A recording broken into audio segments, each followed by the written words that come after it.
Welcome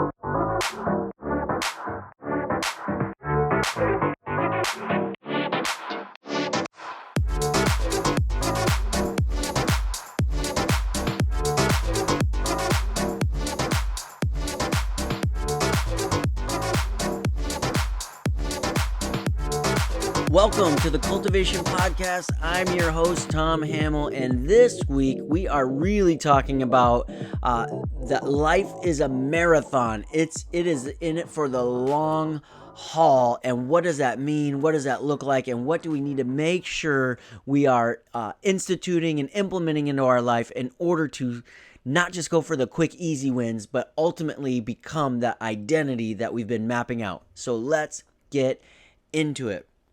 I recently participated in an event with Team World Vision. Woo woo, right? They're doing some incredible things around the world, and I'm so thankful to be a part of what they're doing. But we specifically were running in a virtual race because at the time of this recording, we're going through the COVID-19 restrictions and gatherings, that sort of thing. So we normally would participate in the Hood to Coast 199-mile team relay ultra marathon, right? That ultra distance, but it's a team relay. So because we had to pivot and change, we did this event virtually from our homes or even in small gatherings in different places all around the world and we had like 5 different countries that we had runners in that we were watching through Slack and whatever that FaceTime or Zoom or something of those natures, right? That sort of thing. So, but I participated in this marathon where we were running and we're raising money and doing this stuff for clean drinking water in South Sudan. And I was just so reminded by the fact that life is very much like an ultra marathon. I don't know if you know much about this. It was on the news recently with some of the terrorist attacks that happened in the Boston Marathon. And so we talked a lot, and you saw a lot of campaigning about, standing with Boston and Team Boston and all of those kinds of slogans and phrases as we were standing united with those who are either killed or wounded in that terrible tragedy. But in light of all of that, I did some research into the Boston Marathon. Why is it so famous? And why is it such a significant feat for athletes to accomplish or even to participate in? And here's the deal. The Boston Marathon, you cannot just show up on race day at the starting line and when the buzzer goes, start running the Boston Marathon. It doesn't work that way. The way to get to the Boston Marathon, before you can even qualified to register to be a participant, you have to participate in other marathon events. You have to have a qualifying time showing that you are a worthy enough candidate to even be a part of or accepted into the Boston Marathon. Now, for me, I'm not a runner. I hate running. I loathe running, right? I'd rather do anything but run. I do like to do other exercises and keep myself healthy and trying to make myself fit in that regard, but not running if I can avoid it at any way possible. But I'd like to check it off a bucket list and go, hey, I ran the Boston Marathon. Nobody gets to say that, or not very many people get to say that, but you can't just show up. The same principle is true in our lives. You can't just show up. You got to go into training. You got to go into preparing. If you just tried to show up and thought you're going to get your identity correctly, awaken to your purpose, awaken to this cultivation life, this cultivated journey, right? You can't just show up. You actually have to go into training. You actually have to do preparation. You actually have to slowly increase your ability and agility. And so part of that is giving ourselves a little bit of grace of saying, hey, I'm not going to conquer all this today, but I can conquer this. I can conquer this one thing, which means tomorrow I can conquer the next thing and then the next thing, right? So it's progressive. It's a journey that we go on, but we've got to stick with it. Don't throw in the towel. Don't quit prematurely. Don't quit early. Just know that this journey will take time and training. So give yourself patience. Give yourself time to awaken to that. I know that it's easy to look on Instagram or social media and think that there is such thing as an overnight success. And I will tell you, there is no such thing as an overnight success. There is a such thing as overnight failures. Never anything like an overnight success. It takes time. It takes training. It takes building. It takes practicing. It takes failing. It takes all of those elements and ingredients to become the person that you're trying to be. So just think about those tough days when you don't want to get up out of bed, when you don't want to do the 5 a.m. early thing, when you don't want to keep reading another chapter. These are some of the things I do. I'm up early every day. I read a chapter from a book every day, so that I've found that consistency is key with that, because I'm not trying to sprint to get 60 books a year read. I'm trying to just go on the marathon at a steady pace, because I'm in it for the long haul. Sprinting will cause you to fatigue and fail early, whereas a marathon allows you to take your time, your pace, and get through it. The other thing that a marathon kind of analogy, if you will, and again, I'm pulling these things from my recent book, The Life You're Meant to Lead, and some of the things I didn't get to put in the book, but I really wanted to, but it would have made it too lengthy. So you're getting the bonus content here for free from the podcast, but you're not getting all of it. So make sure you still click on the link and go purchase the book. We'd love to have you do that. But marathon runners have this thing they call the wall. And the wall hits every runner at different points. Sometimes it's at mile 15. A lot of them say it's at like mile 20, mile 21, mile 22.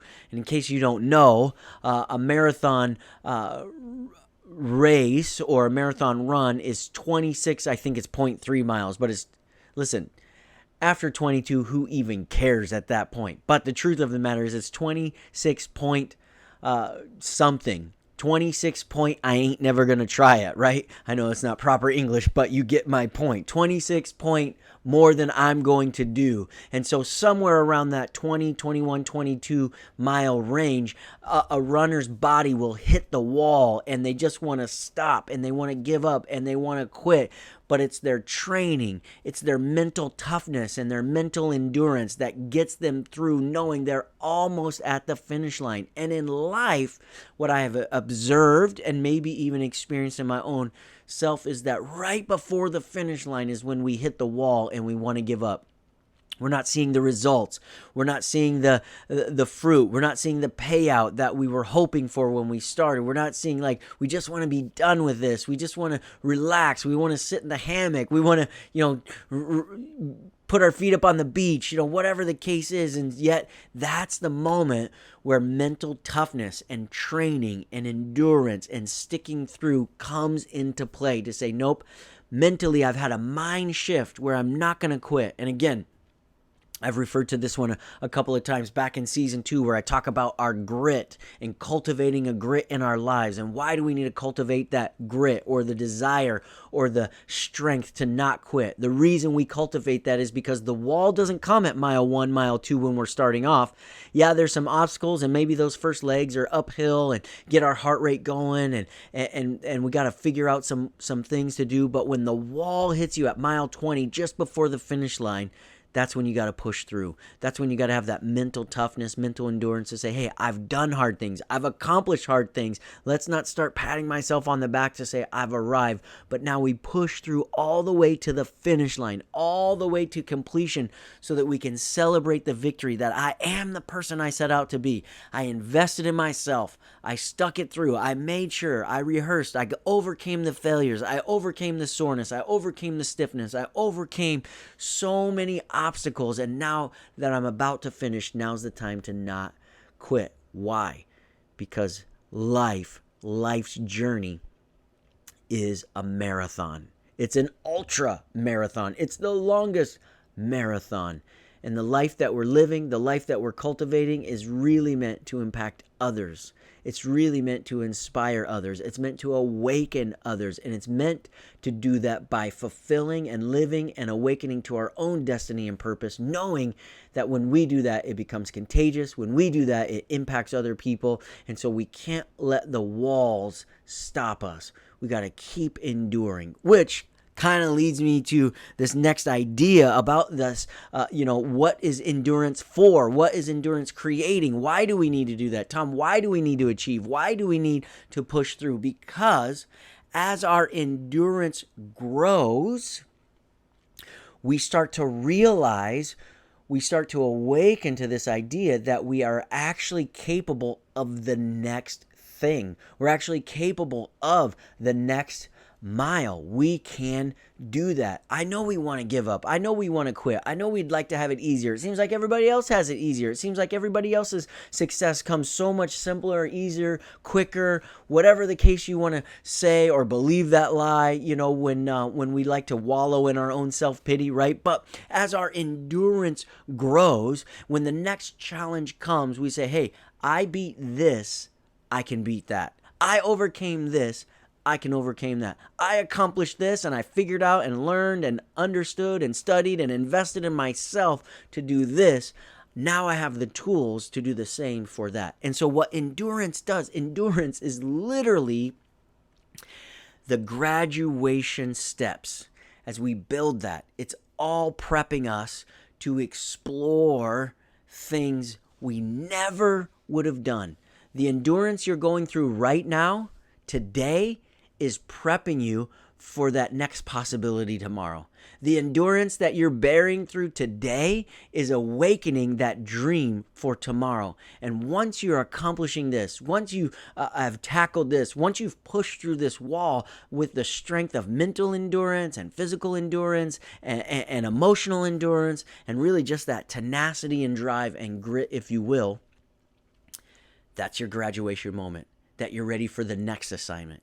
You're ready for the next opportunity. You're ready for the next dream to give birth and to awaken and start mapping that other identity. Listen, you're still alive. If you're breathing right now, which I hope you are because you're listening to this show or watching this show, if you're alive, if you're breathing, if you're a person roaming on this planet, your endurance graduates you to the next possibility. So endure. Stick it through. Don't let the wall at mile 21, 22 end your marathon race of becoming the person you've always meant to be. You always wanted to be. That is the cultivated life. Hey, thanks for listening to this show today or watching. I so appreciate it. And I'd like to ask a huge favor. Yes, I want you to buy the book because I'm super passionate about that.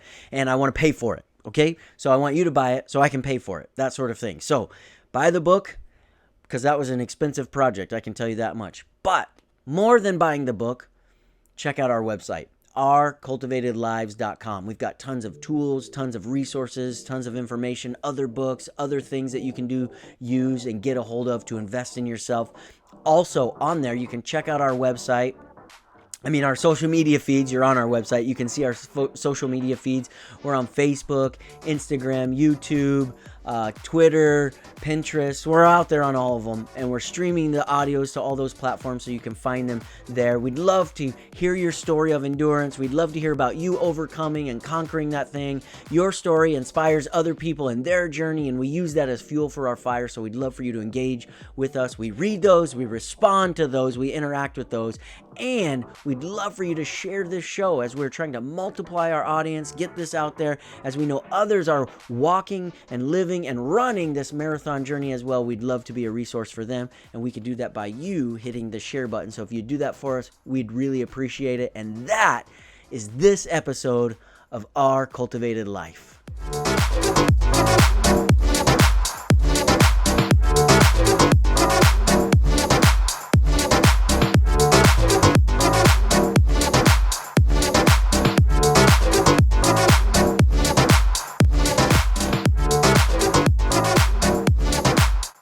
Thanks for checking us out today. Be sure to hit the subscribe button so you don't miss out on all the incredible content we have coming out. Also, we'd love to hear from you in the comment section. We read those, we respond to those as we journey together in the cultivated life.